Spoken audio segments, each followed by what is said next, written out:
qhubeke ke 7. Ngakho-ke lo muntu makangasho ukuthi uyakwemukelisa utho inkosi ngokuba ungumuntu ongqondo imbaqambili engazinzile esindleleni zakhe zonke. Ngiyabonga. Uzwile indaba ukuthi umsebenzi wedlozi noNkulunkulu umbaqambili ke lapho. Umbaqambili mawuthi hayi umsebenzi wedlozi noNkulunkulu umbaqambili. Bese lithi verse 7 uthi lo muntu angalindeli lutho kuNkulunkulu. Uthi 7 lo muntu ombaqambili akacabanga ukuthi khona azolithola uNkulunkulu. Ngoba akathi unjengegagasi into epheshula umoya ihamba ibuni akathembekile lo muntu. Manje ke lo muntu loyo uma usenomuntu okhuluma inkulumo ethi umsebenzi wedlozi noNkulunkulu umbaqambili. Lo muntu uma ethandaza akangalindeli lutho kuNkulunkulu. Ngoba uhamba ayothandaza kwamanye ama-altar bese magla imnikelo oyifaka le mabhakedini uyozuthi ekade nganginikela impendula ngiyibona. Yingobani uJesu ufuna kade ngibuka la ngesidlo.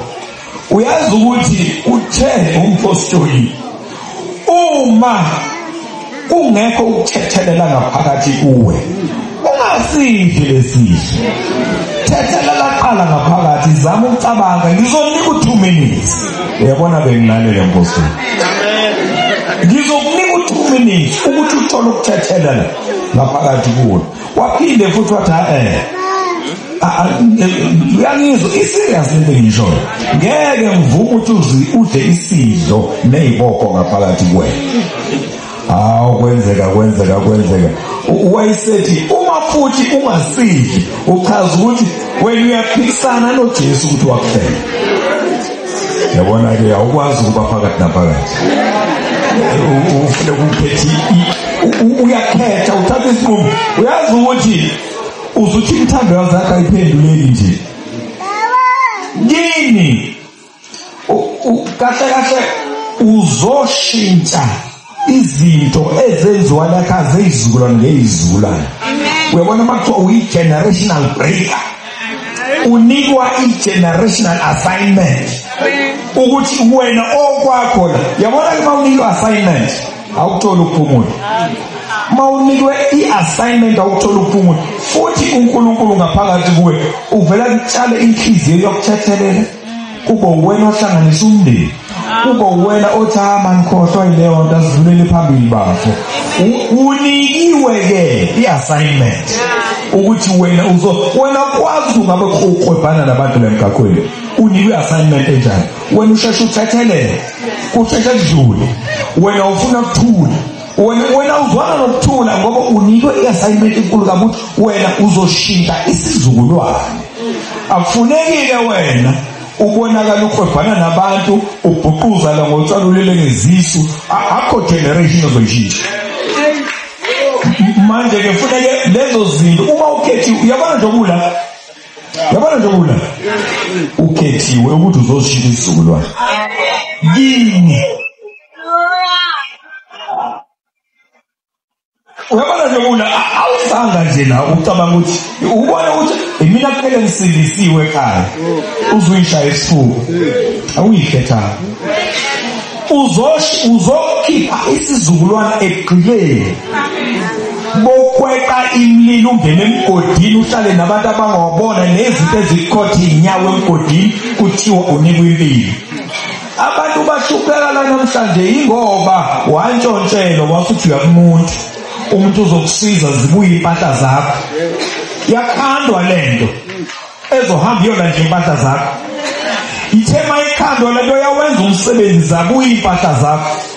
Bese ayithi yenziwe ngawe. Lento isiyabuye uthele yiphi task eyomnika yona. Ayithi yenziwe ngawe. Ithi ngifuna ukuqhubeka nginika omunye umsebenzi. Wena usuqede ukuthi hayi impahla zami ngibuye. Into ngayitshela lento yakhiwe ngawe. Manje ke iyabuya ke lento izekhaya. Uzothi uyahamba kuthiwa hayi khona into ehamba konto hamba nayo. Ilento yakhiwa ngonyanga wayithakatha wena hayi ibuyini impahla lento ifuna ukuqhubeka isebenze ekhaya oluhle mfana wami lo mayithuthu empilweni besithi lento hayibo ngizosebenza kuphi manje ngitshela angisekho mina angikhona lento yaphila uthi ubona ukuthi uyafika ingane ulela ingane zamantombazane evula imleze kuyashisa endlini kuvula amawindi kwenze nje kunezinto ezingabonwa ezilala nalezi ingane lezi zinto zithi mayilala nomuntu zishiya imfizi phakathi emzimbeni womuntu ngiyakutshela ukuthi uzama abantwana zidliwa lezi zinto ezafakwa ukhulu benama-altar benemsamo mawusuka la manje lento abathi umsamo wabona ngeke kwenzeke lutho azibe yithusane inyanga uhlale lovalwe ayikho leyo nto thatha lento uyikhiphe uyilahle uyifake umlilo lilodwa kuphela igazi elinamandla igazi likaJesu lilodwa kuphela ngiyatshela umhlaba ngohamba engawuqeda izinto ngizibonile abantu abaqakathi bangempela beyibiza ngeinyanga nabantu abathatha izinto bayisebenzisele Nkosi yami ungavuma umuntu ahambe kubeka la isandla abantu bahambile uthi umuntu mangithi ngeringi yami abantu bawe uyibuza ukuthi hawu amandla ngala awekho khiphela amaringi uzobona awekho la manje ayifaith bakwethu ngizela nokuzokubikelela sengiyalana kodwa ngiyacabanga ukuthi kubalekile lokho ukuthi nikwazi ukuthi impilo abantu asebeyiphilile ababe endlini kaNkulunkulu ngephutha ngoba ukuba khona kwami la akukhona ukuthi ngithanda ukubukwa ngifuna ukuzobukwa emakhaya lokho okuncane engikwaziyo ngoNkulunkulu la ngemisebenzi yami imisebenzi ayizile kumina uNkulunkulu imkhulu kakhulu mina ngasindiswa ngencwadi ngangifunda incwadi kanje mina ekasonta lashela mina kuphela emsindisi yaba ngifunda ukubona manje ngiposta ngekhaya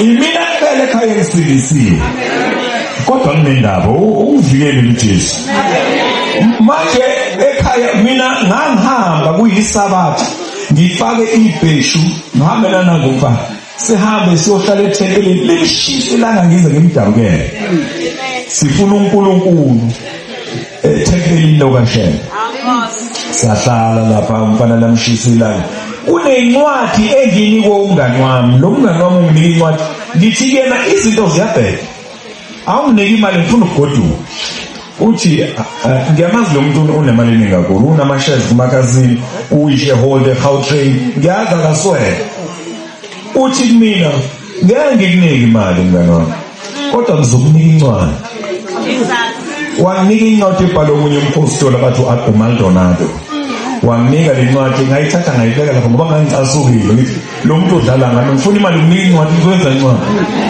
ngivuke Saturday ngiyahamba ngisaba nokusho isabatha manje le moya ngasingidonsa nginakuthi Saturday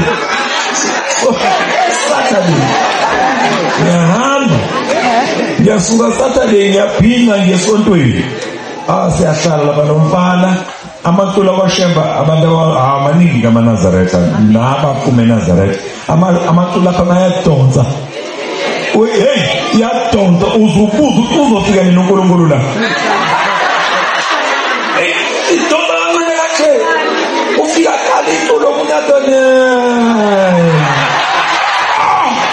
wona ngathi umoya ingcwele la siyawulibazisa ngekuzuza ngiyabuya esontweni unkosikazi ufunda le ncwadi kaMaldonado kodwa ngimthola uyabhoquza phansi uyasheka uthi ulaphansi uyakhala isina kwenze njani sengikwenzeni imina futhi ngikwenzeni hayi incwadi yenzani incwadi athi hayi uzoyifunda nawe ayifunde incwadi ayiqede ngithi nathi ngiyibone le ncwadi inani ngifuna ukuthi ayokhulutho nje mhlawumbe ngase ngifike kwi-page lesi-5 inyembezi zakhe yazibuthi ngikhalelani inyembezi zehle kwenzeka lento engamthola yenzeka kuyo eshake weba kanti umoya engcwele usuyasebenza. Hey, owakawuzwa lo mshwana sisindiswe ngencwadi. uJesu ufike emndenini wami ngencwadi. Manje ke baxakeke ziningi izinto ezenziwe, umndeni, umona nako konke, umsebenzi engikuwona kufanele ngaba ekhaya bathi awu wasiphakamisa, kodwa kunjani baso kushaya cansi uzophelela. Ngikhuluma nje manje bangisasaka bengihlale ngisaba njalo ukuthi abengangizwa ngikhuluma ngizoba yini. uJesu wafika kanjalo empilweni nami kuzokube yinamhlanje. uJesu uyabona khona izinto ezifuna ukubuya, ama-family series, ngoba phela labantu ba-understand i-pattern yempilo yakho, ukuthi uthi unenkinga ufuna umuntu ohlolayo ahlole umuntu akutshela ukuthi kunenkinga la, awulibika ngikhaya, kunomkhulu ofuna angithi lezi zinto zifamilia ne-pattern yempilo yakho, zifuna ukubuya entweni eziyijwayele. Manje-ke uthi uma uthi iy'nkinga ubhekene nazo bese kuqhamuke inyanga, angazi lezi inyanga khona eziyenzayo ngevoice khona uzokubona ukuthi iyingozi ngempela lo muntu. Hayi into edingayo nje wena uthi yonke funa malanga nomhlaba kayihlangu, umhlaba kayihlangu lema ufike uzohlanganisa nontshalende bese wenza ukuthi ayikho kuyakusabisa, khona uzobona wazi waphiwa umuntu kanti ayikho leyo. Labantu abahambe bona izinto mase bebuya bezodlala ngabantu baNkulunkulu, uJehova ngathi angabashisa, ashise nalezo inkomo.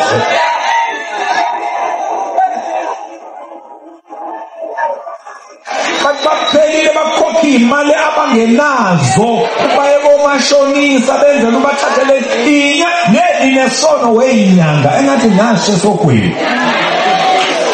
Ngiyabonga kakhulu, angiyena umuntu okhuluma kanje, kodwa nje umpostoli ekumazini wami ngibonga uNkulunkulu kungidirect angilethe la. Uyabona nje angimushake kule ndawo mina kusekhweli lami la kwesakamthetho endune nje la kaMthetho umposters wami wakhona. Sengisho ukuthi ngiyazibona ngibamningi la, angithi uzala kunempilo kodwa umuntu esakhe esethenga iflat eduze kwenyanga ngapha komhlaba iyalingana ingoba ubona impilo. uNkulunkulu ngiyakutshela usebenza ngezinye indlela. uNkulunkulu usebenza ngomuntu, uNkulunkulu uthumela umuntu. Uma uzohlala endlini wena uthi kahle ngena nje umuntu wabantu, mina hayi angizwani nabantu, umuntu ohlala endlini, uNkulunkulu uzosebenzisa kanjani? Ngokusebenza ngabantu. Ufuneka athumele umuntu ukuze aqaqe inkinga yakho, ufuneka athumele umuntu, usebenza ngomuntu. Ngeke imana yehle, uNkulunkulu ngeke afike ngqongqoze emzini wakhe ngizokwenza ukuthi usebenza ngomuntu. Kuloko okuncane engikwaziyo ngoJesu Kristu inkosi yasiphele sihamba nini, ngikusheka namhlanje. Ngiyabonga.